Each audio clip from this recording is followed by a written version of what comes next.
reason I started VNN was really due to my own transition out of the military. I served for 4 years as an Army Ranger, 3 deployments to Afghanistan, and after fracturing my back during a parachuting accident, experiencing a divorce, and the loss of several of my fellow Rangers, I just made the choice to get out of the military. I struggled and I struggled alone for a number of years. It wasn't really until I started seeking out other veterans that I'd served with that I started to get on the right path. As someone who's walked the path alongside my husband, I know how critical it is for veterans and their families to have the right support as they transition into civilian life.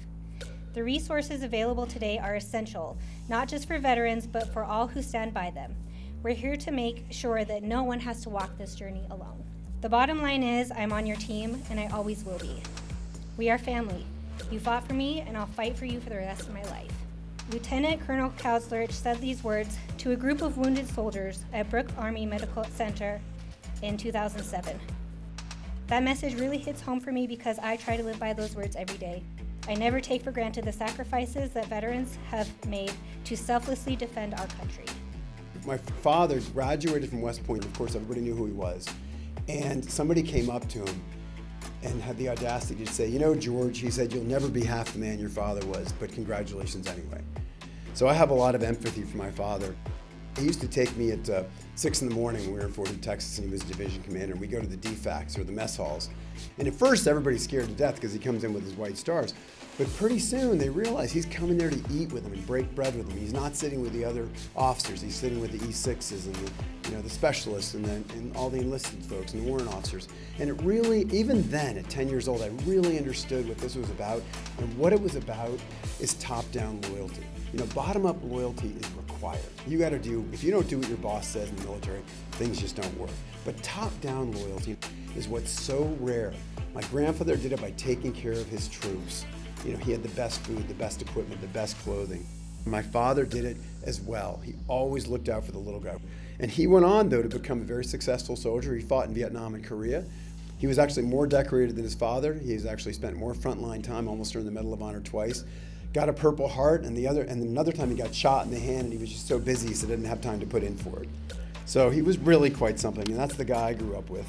They were very much affected by their soldiers. My grandfather visited a lot of hospitals, and my father, he lost almost 100 troops, or maybe more, in the Black Horse Regiment, in the 11th Armored Cavalry Regiment in Vietnam in 1968-69. And when he left, he privately went and sat in his chopper and just cried for half an hour. The military does a great job preparing you for war, but doesn't spend quite as much time helping folks like you transition out of the military.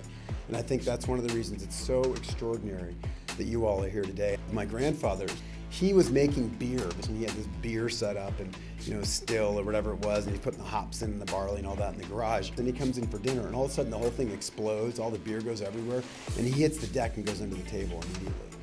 That sort of feeds into the work that we do in an organization I have called the Patton Veterans Project.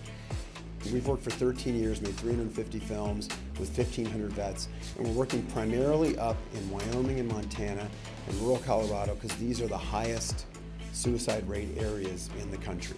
In fact, it's 2.5 times the average suicide rate, and it's going up among the under 30 veterans. What we do is we bring veterans together and they learn about the art of filmmaking and why we tell stories and why they're so important. And one of the reasons they're so important to veterans is because it helps you rebuild your narrative. And part of what you all are doing here, knowing or unknowingly, I'm sure knowingly, is collaborating, is bringing people together. Nobody hurts themselves when they're making movies, when they're going to a picnic, when they're fly fishing with a bunch of friends. And so that's the key, and that's the key to what you do as well, is that you're bringing people together and giving them a sense of purpose, and that's what we do. Thank you for being here. Today is about supporting you and reminding you that you are not alone and connecting you with the resources and people who are working together to build a stronger, more resilient community. Thank you.